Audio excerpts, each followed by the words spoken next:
Hello, and welcome to another episode of Critics of Controversy, where we bring controversial topics to the table and discuss them. I will be your host today, Akuma Soul, and I will be joined by... It's your boy, SuperIncognegro. And today, let's do this in our usual format. What do you have to bring us today, Mr.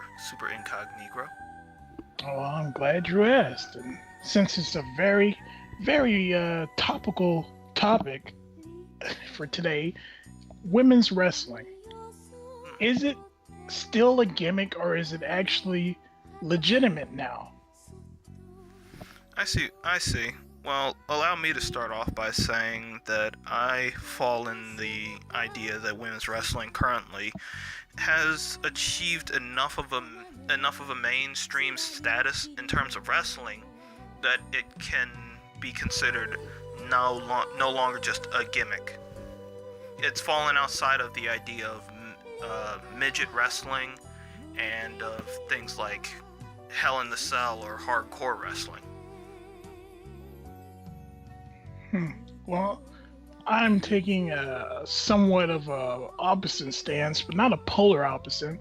I think that it is still not as legitimate as men's wrestling, which people would just call wrestling. I think that women's wrestling is still somewhat used as a draw by having, obviously attractive women go out and do not as dangerous stunts as the men. Well, I can understand your beliefs to some degree, but then you have to also compare that to a lot of wrestling that's happened over the past few years, such as, I believe we watched a match a while ago. It was a death match with Combat Toyota, and Megumi, I forget her last name, I want to say Hondo, and that death match was definitely not something I would even expect to see in WWE. And even as far as say Charlotte and Sasha, those two definitely wrestled like they were like actually throwing their bodies to the wind, especially Sasha. I think there's like two sides to that, because I do agree with you. The Sasha and Charlotte feud was really good. They were doing spots that men would do. They did a Hell in a Cell. They did a submission match. They did all the endurance match. They did all these stuff. And while that's good, at the same time, Sasha turns around a few months later and she's fucking a tag partner for Rich Swann in an intergender match. She's dancing around. She twerks sometimes. Naomi twerks all the time. Lana's sex appeal. Eva Marie was a horrible wrestler and she's pure sex appeal. So you just have like two sides of professional wrestling.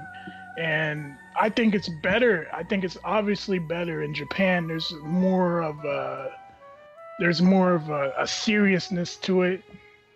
But at the same time, even in Japan, you do have the eye candy wrestlers. The women's they're on the contract as performers, but they still are just around to like smooch people like Okada on the cheek.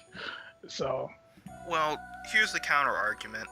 As far as wrestling goes, they use wrestling, at least in America, very much in the WWE, kind of leans towards more attractive people. I mean, I'm not saying that trying to point out anyone specifically, but it's pretty obvious that WWE tries to have some good-looking dudes up in there, and also tries to have some good-looking women up in there. And as far as certain moves, recently, surprisingly, I was watching some wrestling clips online, and Ricochet, Prince Puma, he actually does an ass attack. One of his moves is a flying ass attack. So it's not just the women who do moves like that. And yes, I will admit that there's going to be arm candy, but you have to look at it in both sides, because in some cases you'll have a female heel and she'll ride in on the shoulders of two greased up, oily, ultra muscular Adonis men. and that's meant for eye candy. Because in the end, wrestling is essentially two things. Wrestling is larger than life combat, and sports entertainment. Sports entertainment, and pretty and good-looking people who have bodies that you wish that you could achieve. But I want to say that I believe that women's wrestling really has achieved a lot in maybe, like, most specifically even I'd say the past 2 years. Especially with the Mae Young Classic coming up soon. Yeah, I wanted to discuss the Mae Young Classic, and it hasn't happened yet. But let's go back in time and look at the Cruiserweight Classic. Now, it's tournament format. It's only a single round elimination. So, they had a bunch of jobbers in the first round, like the Singh brothers. I'm not saying the Singh brothers are bad people or bad wrestlers, but they were there just to job out in the first round. So I wonder if they're gonna do the same thing in the Mae Young Classic, and if they do, which kind of female wrestlers it's gonna be. It's gonna be that one, what's her name?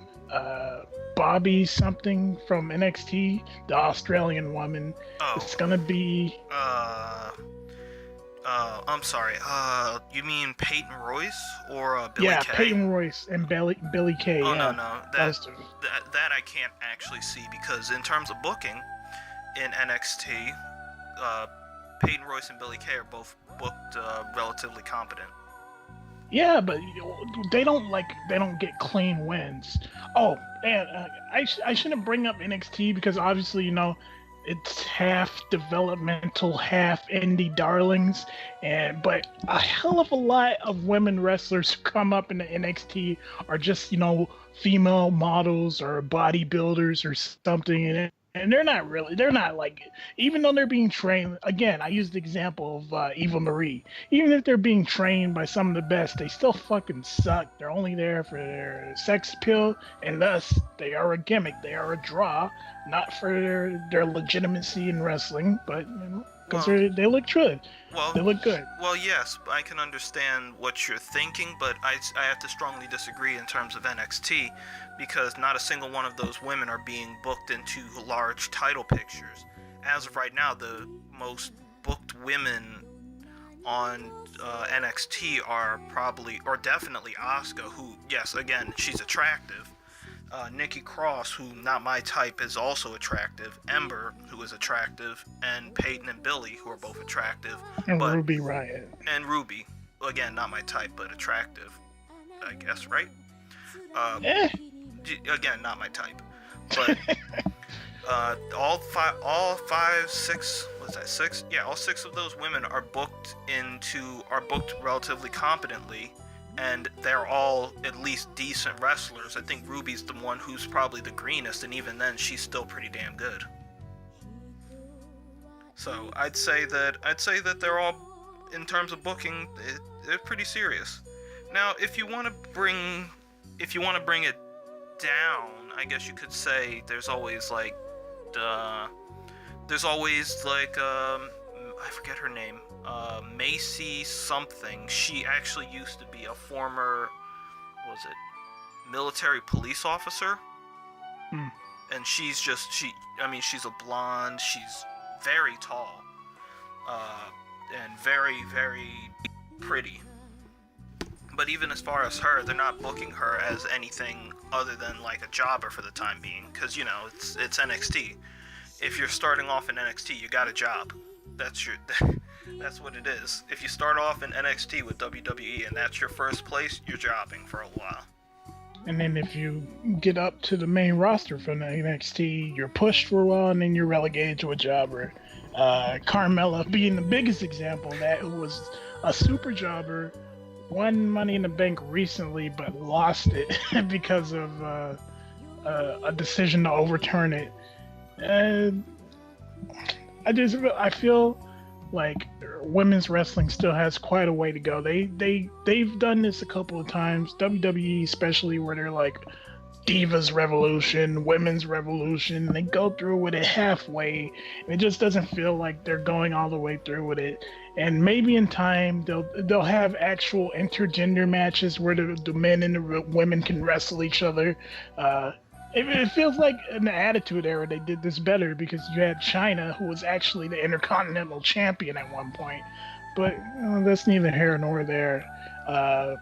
If you wanted to give your own thoughts, opinions on this, whether you agree with me, whether you agree with Akuma, let us know in the comments section of this video. Yeah, and hit us up on Twitter if you want to. Always make sure to leave some love, like Felix said, in the comments down below. We do check those. So, I guess we're signing off. Have a nice day. Until the next Critics of Controversy. Have a nice day.